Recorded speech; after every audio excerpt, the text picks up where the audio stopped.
할렐루야, 주님의 이름으로 사랑하고 축복합니다. 수요일 저녁입니다. 여러분과 함께 만날 수 있어서 반갑고 또 이렇게 귀한 예배 드릴 수 있도록 은혜 베풀어 주신 하나님께 감사와 영광을 돌립니다. 우리 함께 신앙 고백 드리도록 하겠습니다. 우리 사도신경으로 신앙 고백 드립니다. 나는 전능하신 아버지 하나님, 천지의 창조주를 믿습니다. 나는 그의 유일하신 아들, 우리 주 예수 그리스도를 믿습니다. 그는 성령으로 잉태되어 동정녀 마리아에게서 나시고 본디오 빌라도에게 고난을 받아 십자가에 못 박혀 죽으시고 장사된 지 사흘 만에 죽은 자 가운데서 다시 살아나셨으며 하늘에 오르시어 전능하신 아버지 하나님 우편에 앉아 계시다가 거기로부터 살아있는 자와 죽은 자를 심판하러 오십니다. 나는 성령을 믿으며 거룩한 공교회와 성도의 교제와 죄를 용서받는 것과 몸의 부활과 영생을 믿습니다. 아멘.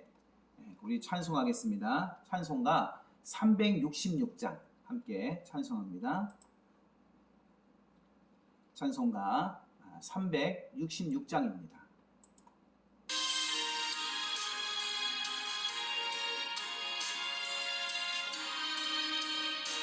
어두운 내 눈 밝히사 어두운 내 눈 밝히사 진리를 보게 하소서. 진리의 열쇠 내게 주사 참빛을 찾게 하소서. 깊으신 뜻을 알고자 엎드려 기다리오니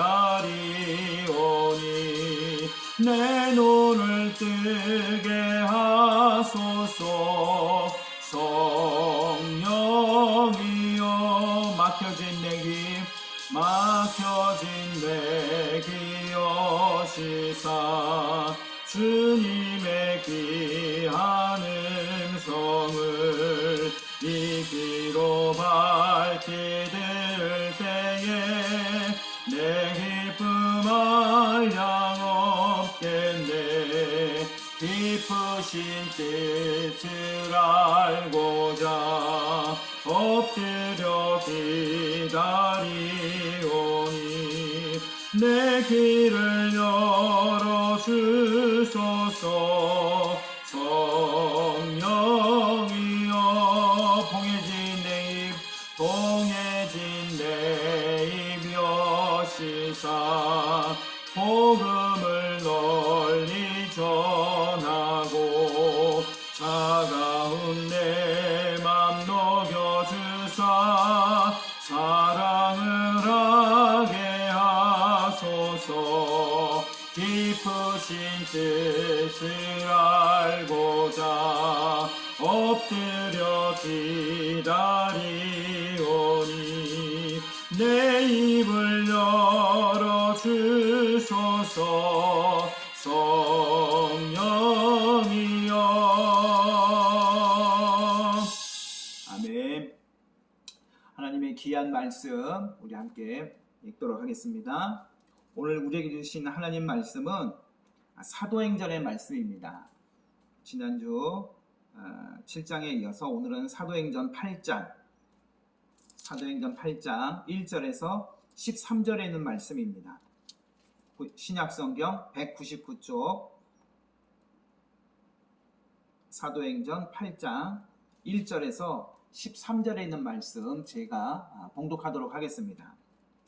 사울은 그가 죽임 당함을 마땅히 여기더라. 그날에 예루살렘에 있는 교회에 큰 박해가 있어 사도 외에는 다 유대와 사마리아 모든 땅으로 흩어지니라.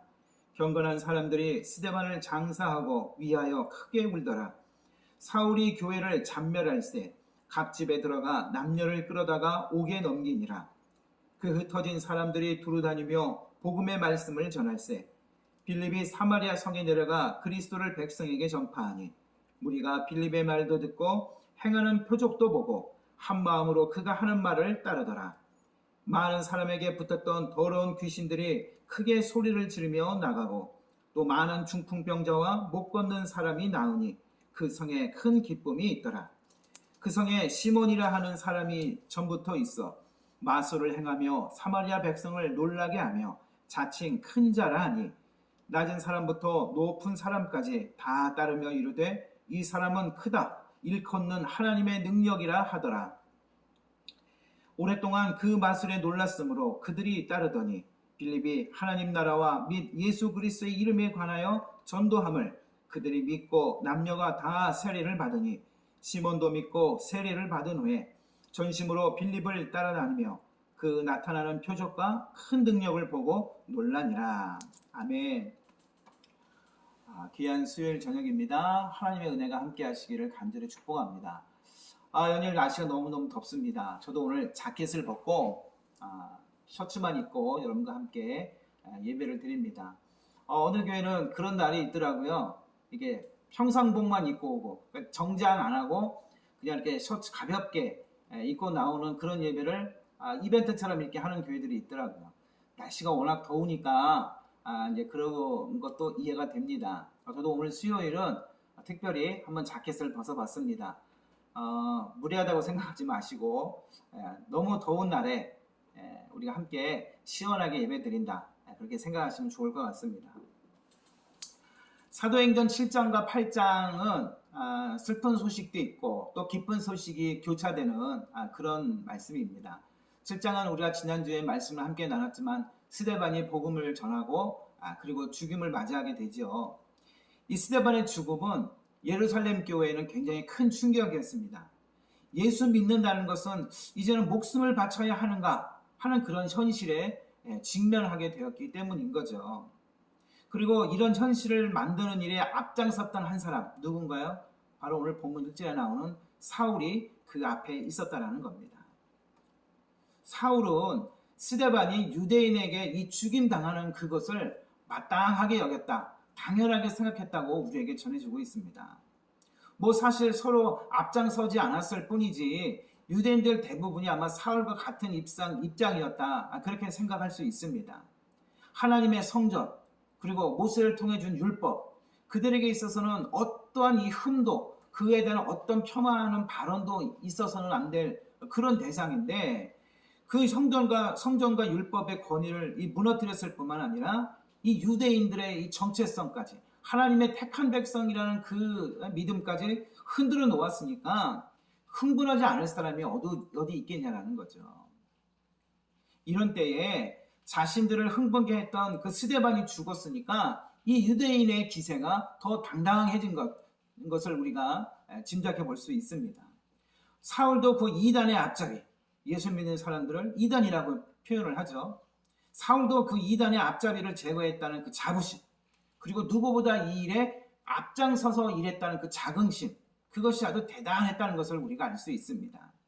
3절에는 이렇게 증거합니다. 사울은 교회를 잔멸하기 위해 각 집에 들어가 남녀를 끌어다가 옥에 넘기니라 이렇게 기록을 하고 있습니다. 누구보다 앞장서서 사울이 예수 믿는 사람들을 다 속된 말로 잡아 죽이려고 애를 썼다라는 거죠. 여러분 이 3절에 나오는 잔멸하다 이 말이 굉장히 우리를 섬뜩하게 합니다. 이 원어의 어떤 비슷한 뜻을 이렇게 헤아려 보니까 이런 내용이더라고요. 사자나 표범 같은 그런 이 맹수들이 이 초식동물, 사슴이나 얼룩말 이런 짐승들의 몸을 좀 심하게 표현할게요. 찢어먹는 모습. 이 맹수들이 초식동물들을 자기들의 먹잇감인 이 초식동물들을 뜯어먹고 있는 어떤 그런 장면을 묘사하는 단어가 바로 이 잔멸하다라는 뜻을 가지고 표현한다라는 거예요.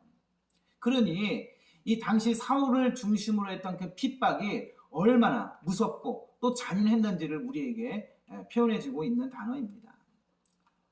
여러분 그래서 누가 예수를 믿는지 이 사전에 파악된 명단을 가지고 있었겠죠. 그리고 그 사람들을 집집마다 찾아다니면서 다 끄집어냈다라는 겁니다. 아마도 사울이 이러고 다닌다는 소식이 이미 성도들 사이에 두루두루 퍼져 있었겠죠. 이런 생각하지 않았을까요? 언젠가는 우리 집에도 찾아올 텐데 이대로 있어야 될까? 우리가 이렇게 숨어 있는 것이 맞는 걸까? 그렇게 마음 졸이면서 있을 그때 당시의 성도들을 생각하면 솔직히 이런 생각하게 됩니다. 내가 정말 예수 믿는다라는 것이 맞는 표현일까? 다시 한번 생각하게 된다는 거죠. 정말 초대교인이 이렇게 간절하게 예수님 믿었던 것, 그만큼 오늘 우리도 주님을 찾고 의지하면서 살아가고 있느냐 하는 것입니다. 예수님은 요한복음 11장 25, 26절에서 우리에게 이렇게 말씀을 남겨주셨습니다. 예수께서 이르시되 나는 부활이요 생명이니 나를 믿는 자는 죽어도 살겠고 무릇 살아서 나를 믿는 자는 영원히 죽지 아니하리니, 이렇게 말씀하셨죠. 여러분, 이 말씀을 믿는 믿음이 없었다면 누가 목숨을 내걸고 예수님을 믿었겠습니까? 누가 그 마음속에 새겨진 그 예수라는 이름을 누가 부인할 수 있었겠냐라는 거죠. 그러나 여러분, 우리 인간입니다. 우리 스스로 나약함을 인정할 수밖에 없죠. 믿음은 있지만 그런 고된 핍박과 위협 앞에서 견디어가는 것도 어느 정도 한계가 있음을 인정할 수밖에 없다는 겁니다. 만일 그것이 생명을 빼앗기는 것이라면 더 그렇겠죠. 본문의 예루살렘 성도들도 그랬다는 것을 우리가 알 수 있습니다. 1절에 있는 말씀을 제가 공동 번역으로 봉독해 드립니다. 그날부터 예루살렘 교회는 심한 박해를 받기 시작하였다. 그래서 모든 신도들은 유다와 사마리아 여러 지방으로 뿔뿔이 흩어지고 사도들만 남게 되었다. 이렇게 기록을 하고 있습니다. 한마디로 말하면 스데반이 죽은 이후에 이 유대인들이 기세가 당당해져서 이제 본격적인 박해가 시작되었음을 알 수 있습니다. 그 박해 정도가 얼마나 심했느냐, 교회가 이제는 결단을 내려야 할 정도로 엄청났다는 것을 알 수 있습니다. 사도들은 예루살렘에 남고 다 유대와 사마리아 지역으로 흩어지기로 결정을 합니다. 궁금한 게 있어요. 왜 사도들만 예루살렘 교회에 남았을까? 그 이유를 성경은 우리에게 남겨놓고 있지 않습니다. 그러나 추측컨대 이런 생각을 해볼 수도 있겠죠. 아마도 주님께 예수님으로부터 직접 제자로 부름을 받았고 또 마지막까지 주님과 함께 했던 그 예루살렘에 남아 있어서 거기서 복음을 끝까지 전하는 것이 이 사도들의 사명이라고 여기지 않았을까, 그런 생각을 해보게 됩니다. 하지만 1장에서 예수님께서 말씀하신 것을 우리는 기억해내야 할 것입니다. 사도행전 1장 8절, 오직 성령이 너에게 임하시면 권능을 받고 예루살렘과 온 유대와 사마리아와 땅까지 이르러 무엇이 되라? 내 증인이 되라. 이렇게 예수님이 말씀하셨죠. 여러분, 근데 이미 성령은 임하셨습니다. 그리고 표적과 기사가 일어날 만큼 그들이 권능도 받았습니다. 예루살렘에서는 이 예수를 모르는 사람들이 없을 거고 지도들을 통해서도 얼마든지 복음이 전파되는 곳마다 귀신이 쫓겨나고 병든 자가 낫는 그런 예수께서 행하셨던 일들이 지금 이미 나타나고 있다는 것을 우리가 알 수 있죠. 그런데 교회는 그 다음을 준비하지 않았다는 겁니다. 복음이 예루살렘을 넘어가야 한다는 것, 그것을 알고는 있었지만 아직 그 이유를 계획하지 않고 준비하지 않고 있다는 것을 우리가 알 수 있죠. 그래서 주님이 먼저 일하신 겁니다. 성령께서 이미 작업을 하고 계셨다는 거예요. 그 첫 작업이 뭐였느냐? 우리 사도행전 6장에 있는 성령 충만한 7사람, 우리 보통 일곱 집사 그렇게 얘기를 하는데 성령 충만했던 7명의 제자들을 사도들이 뽑은 일을 우리가 기억을 할 겁니다. 성령께서는 단지 그들을 사도들을 대신해서 교회의 일을 맡는 정도로 사용하지 않으셨다는 것을 우리가 기억해야 됩니다. 이미 스데반을 통해서 예루살렘을 뒤흔들어 놓으셨고 이제는 예루살렘 밖에 있는 이들을 향해 복음이 전파되게 하시는데 이들을 사용하셨다는 것입니다. 사울은 교회를 핍박하고 살인도 자행했지만 하나님은 가장 잔인무도했던 이 그를 복음을 증거할 자로 사용하시기 위해 스데반의 죽음의 자리에 이 사울을 세워놨다는 것을 우리는 알고 있습니다. 교회는 결국 어떻습니까? 움직이기 시작했습니다. 교회 안에 들어오지는 않았지만 이 복음에 매료되었던 몇몇 경건했던 유대인들이 스데반을 장사 지내주는 것을 오늘 본문에 나와 있죠. 그날 이후로 성도들은 이제 맞불불이 흩어지기 시작을 한 겁니다. 우리가 다시 한번 기억해야 될 것이 있습니다. 여러분 여기서 우리가 기억해야 될 것은 뭐냐? 하나님의 창조 질서는 흩어짐에 있다라는 거예요. 창세기의 창조 질서는 무엇입니까? 생육하고 번성하라, 땅에 충만하라. 인류는 가정을 통해서 온 땅에 충만하라는 사명을 받았다는 것을 여러분 기억하십니다. 그러나 창세기 11장이 되면 어떻게 됩니까? 인간이 바벨탑을 만들죠. 그리고 인간이 뭐라고 얘기합니까? 우리가 흩어짐을 면하자, 이렇게 고백을 합니다. 하나님은 결국 어떻게 하셔요? 그 바벨탑을 무너뜨리시고 그러면서 모든 인간들을 다 흩어져 놓으시고 그때 인간의 언어들도 여러 언어들로 나뉘게 되는 것을 우리가 알고 있습니다. 여러분 본문의 교회도 결국은 박해로 인해서 흩어지게 되는 것을 우리가 알아야 됩니다. 그러나 중요한 건 뭐예요? 그 흩어짐으로 복음도 흩어지게 되었다라는 겁니다. 4절에 있는 말씀 한번 읽어볼까요? 시작. 그 흩어진 사람들이 두루 다니며 복음의 말씀을 전할세. 여러분 우리를 교회로 부르신 이유는 뭐냐? 바로 세상에 흩어러 놓으시기 위함임을 우리는 깨달아야 할 것입니다. 왜냐? 결론적으로 말하면 복음이 전해져야 했기 때문이라는 것이죠. 하나님이 우리를 향한 끊임없는 사랑, 우리를 향한 하나님의 끊임없는 사랑을 전하고 진리를 전파해야 하는 것이 바로 교회의 사명이라는 것입니다. 이 일을 위해서 이미 하나님은 이스라엘을 제사장 나라 삼으셔서 그 일을 맡기셨지만 그 사명을 그저 선민이라는 명분으로 자신들에게 제한했다는 것이 그들의 큰 오점이었습니다. 그래서 예수가 오심으로 하나님은 다시 이스라엘을 흩어져 버리십니다. 교회의 핍박은 바로 다시 흩으시는 하나님의 섭리라는 것을 우리는 깨달아야 합니다. 그 흩어진 가운데 대표적인 사람이 누구였느냐? 바로 오늘 본문에 나오는 빌립이었고 그 빌립의 사역이 오늘 본문에 보고되어지고 있습니다. 사도들이 예루살렘에 남은 이유도 본토 유대인들보다는 아마 헬라파 사람들이 선교 사역에 더 적절하다고 판단했을 수도 있겠지요. 하지만 중요한 건 뭐냐? 바로 거기에는 성령님의 역사가 있었다라는 것입니다. 성령님은 사도들만을 위해 일하시지 않습니다. 본토 유대인도 아니고 사도도 아니고 어쩌면 그리 유명한 인물도 아니지만 그들을 통해서도 얼마든지 복음이 전파되게 하신다는 것을 우리에게 분명히 보여주고 계십니다. 이것이 바로 하나님께서 일하시는 방법이고 사도행전은 이런 일들을 세세하게 기록해 놓은 것이죠. 빌립을 통해 증거된 복음은 사마리아 땅을 역시 흔들어 놓았습니다. 사도들과 특별히 스데반을 통해서 예루살렘 교회가 흔들림을 당했다면 오늘 이 빌립을 통해서 이 사마리아 땅을 아주 뒤흔들고 있는 것을 우리가 보게 됩니다. 이 유대인들에게 버림받은 그 땅의 8절에 보니까 큰 기쁨이 있었다라고 우리에게 증거하고 있습니다. 사마리아 땅에 큰 기쁨이 있다? 여러분 복음을 전하는 빌립을 통해서 이 더러운 귀신들이 사람들에게서 쫓겨나고 많은 중풍병자와 걷지 못하는 이들이 낫는 등 이 사도들에게서는 나타날 법한 이러한 기사와 표적이 이 사마리아 사람들의 눈에 다 보여지게 되는 거예요. 그러니 크게 술림었을 뿐만 아니라 오늘 그들에게 큰 기쁨이 있었다라고 우리에게 증거하고 있는 것입니다. 여러분 어떻습니까? 박해를 당하고 소위 잔멸당하는 지경에 이르러서 모두가 다 흩어져 버렸지만 그렇다고 교회가 무너지지는 않습니다. 하나님은 교회를 통해서 하실 일이 있으시기 때문에 교회를 무너뜨리지 않으신다는 것을 우리가 기억해야 합니다. 핍박당하고 원망할 것이 없습니다. 하소연할 필요도 없습니다. 스스로 나약함을 인정하는 것과 다름이 없다라는 거예요.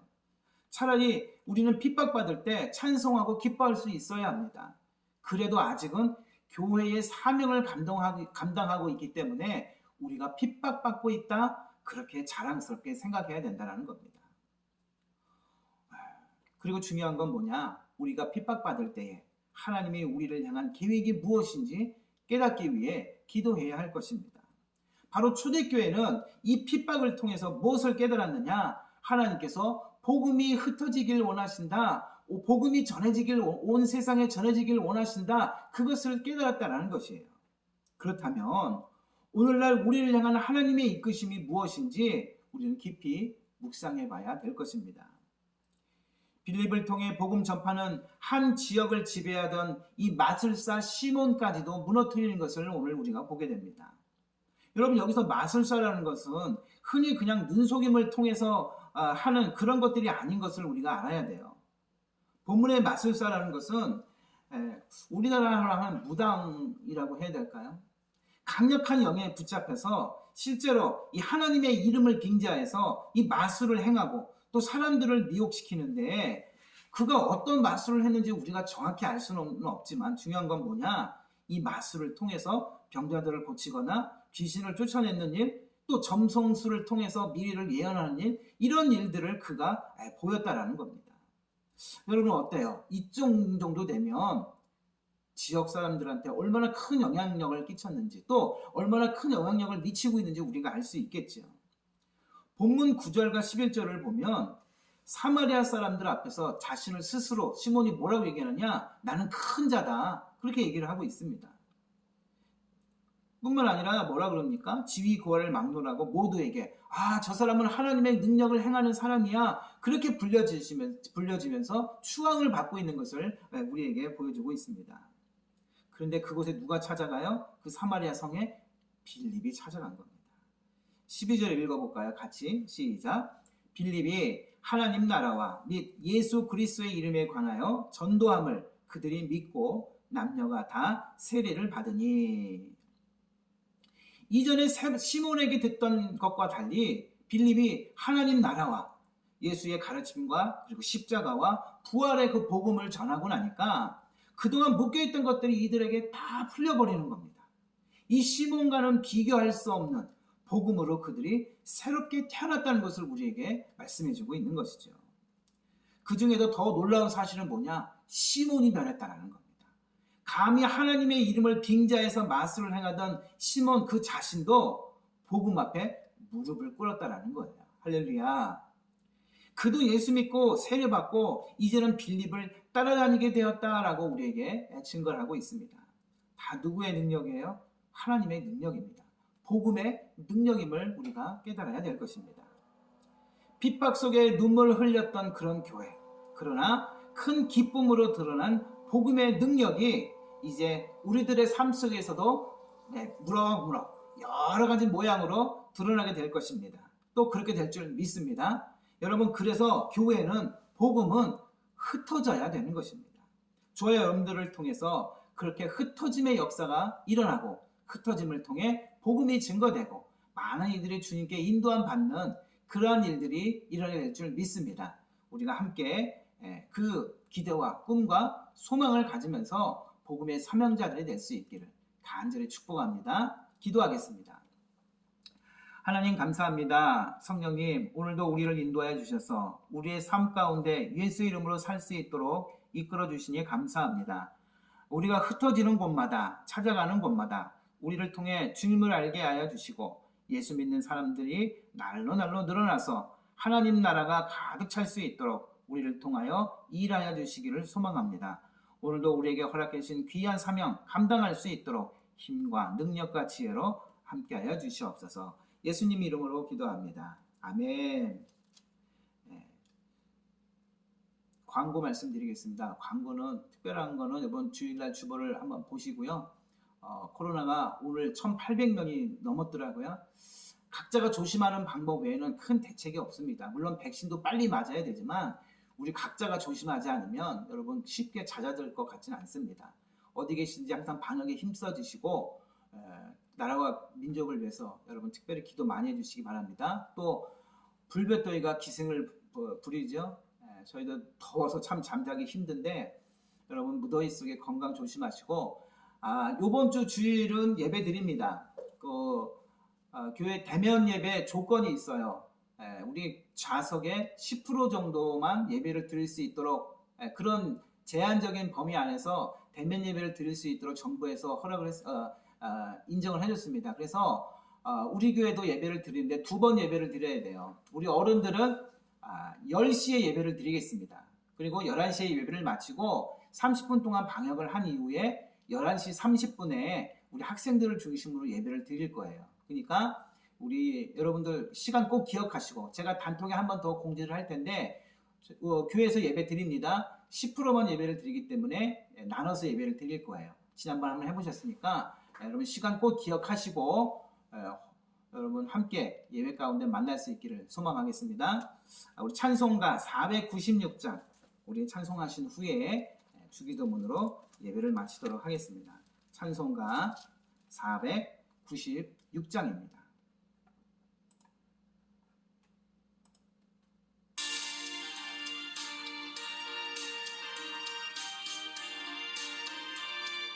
새벽부터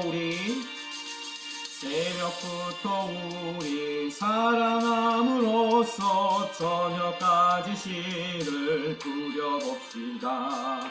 열매 차차이고 곡식 거둘 때에 기쁨으로 담을 거두리로다.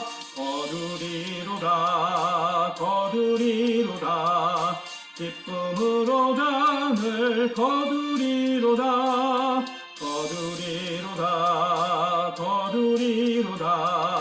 기쁨으로 담을 거두리로다. 비가 오는 것과 바람 부는 것을 겁을 내지 말고 뿌려봅시다. 일을 마쳐놓고 곡식 거둘 때에 기쁨으로 담을 거두리로다.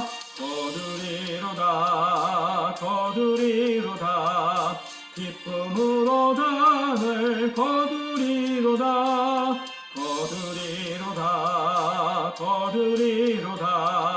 기쁨으로 담을 거두리로다. 씨를 뿌릴 때에 나지 아니할까 염려하며 심히 애탈지하고 나중 예수께서 칭찬하시니 기쁨으로 담을 거두리로다.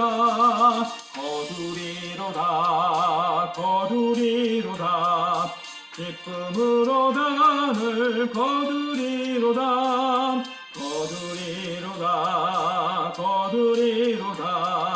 기쁨으로 담을 거두리로다.